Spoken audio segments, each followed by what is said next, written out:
Hey everybody, CVH here coming at you with a quick news video.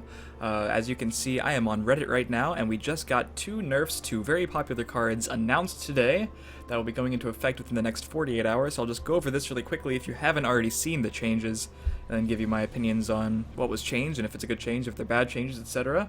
So as you can see, Reddit, if you haven't checked this post out, go check it out on the Elder Scrolls Legends Reddit. Maricon from Direwolf said there are two changes they're going to make within the next 48 hours. There's Soulrest Marshal, which was partially pushed to live. Was a mistake, and there's another one. So the first change, Soulrest Marshal.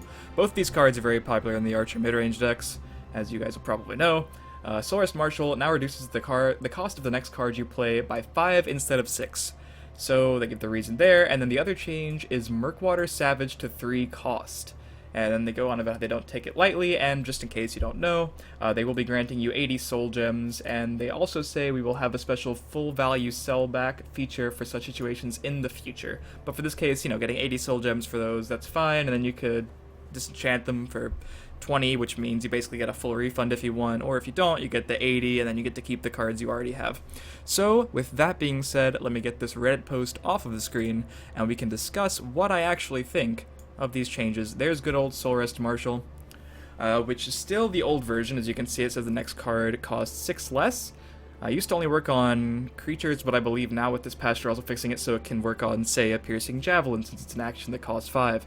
So the fact that it still reduces cards by 5 means you can do the incredibly swingy Soulrest into Soulrest if you have 3 of them in your hand and you're ahead on life, which is probably one of the swingiest things that's possible to do in Elder Scrolls Legends. But something that was much more likely, since it only required 2 cards, was the good old Soulrest into not being full screened, which makes it hard to find the cards. Thanks, Windows. So, the good old Soulrest into Triumphant Jarl here. So summon if you have more health than your opponent, draw 2 cards. So this was a very common turn 5 play, and even a very common turn 4 with the Elixir of Magicka play if you're going second. So on turn 4 you gotta say, well, I can't get my Archer opponent down to less life than I currently have, even if it's by 1 or 2. They might just play 8/8 of stats on turn 4 and draw 2 cards. No longer is that the case. They will at least have to wait one more turn to do so, so they have the extra Magicka to go up to the, to make up for the fact that Soulrest no longer fully reduces this card. That's really the big change. I think Soulrest Marshal's still perfectly playable, and even I would still say a key card of that deck. Just the fact that you can get so many different things. You can get Blood Dragon, Cliff Racer, you can't get Wild Beast Caller, or Quinral Burglar, or the Jarl, as I mentioned, for a full reduction anymore. But Soulrest Marshal's still a perfectly fine card. I mentioned that I wanted to see it change down to the next card costing 4 less instead of 5 less, but this is like a happy medium, right? Card's still perfectly playable, doesn't really, make it ineffective whatsoever. The other change to another agility card, however, is much more savage, we'll say. Murkwater Savage now costing 3 completely changes the nature of the card. No longer can it actually be played on curve. It's not the only 2-drop that fits the slot. It's worth noting that I and a few other players do run, like, the Daring Cut Purse, for example, which is kind of the most similar card. It's a 2-drop, 2/2 that can eventually get larger and get out of hand and serve as your main beat stick through the early turns. But it was nice in this deck to have 5 of them, and, Daring Cut Purse is worse to a degree, right? So that is one downside for sure. So the Murkwater Savage. This card, like a 3-drop 2/2 really isn't very good. It trades pretty poorly with most other 3-drops. It even trades poorly with 2-drops. Like this is already countered by, for example, Kvatch Soldier, the 2-drop 2/3 Willpower Guard, which I will try to get up for you. You don't like when it trades unfavorably with something like this, right? And now, just paying an extra Magicka to trade unfavorably with some 2-drop 2/3s, that's really not where the card wants to be. It also, it gets better exponentially, but since you have to play it as early as turn 3 now, it's not going to get bigger until turn 4. It just makes the card a lot worse. But there were many people who did think this card needed a nerf. I remember Double-Os, who was on the recent episode 2 of the Between the Lane podcast, was comparing this card to Undertaker from Hearthstone, and he was mostly considering possibly a stat nerf down to like a 1/1 or a 1/2, or maybe even a 2/1. I think the card still would have probably been playable. 3-drop 2/2 is questionable. I do think this is a nerf that probably needed to happen, even though I wasn't really paying much attention to it. I was more concerned with Soulrest Marshal being one of the most powerful cards in the game. But they really did a number on this card.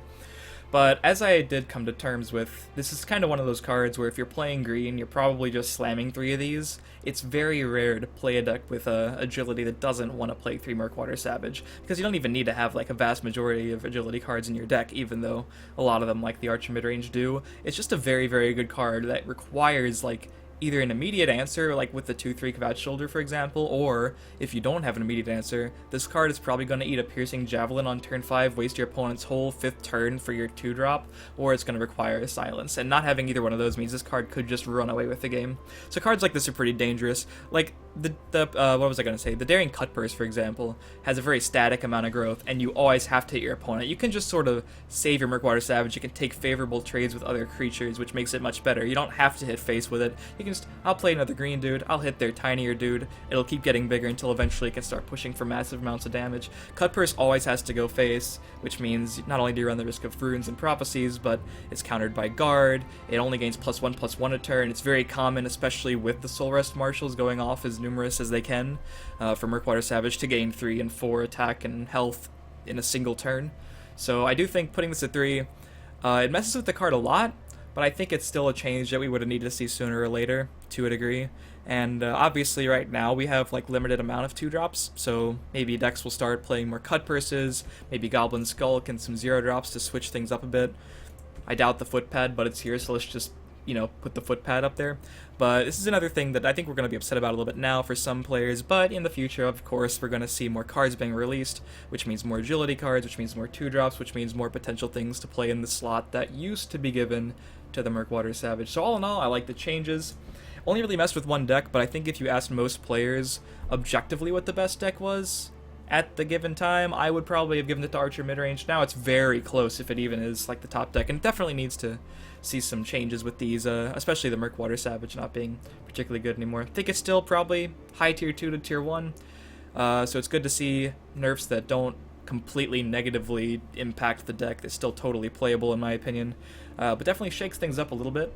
Let me know what you guys think in the comments below. Hopefully all nerfs like this continue this trend of being mostly what we consider needed, not just nerfs for the sake of nerfs, but nerfs for the sake of cards potentially being too powerful or limiting future card design, like what 2-drop's really going to play over Murkwater Savage, right? And now, it's a 3-drop, so you're probably going to play a lot over it. But yeah, leave a comment in the below if you have any thoughts on these changes. Be sure to subscribe, and I'll see you next time, guys.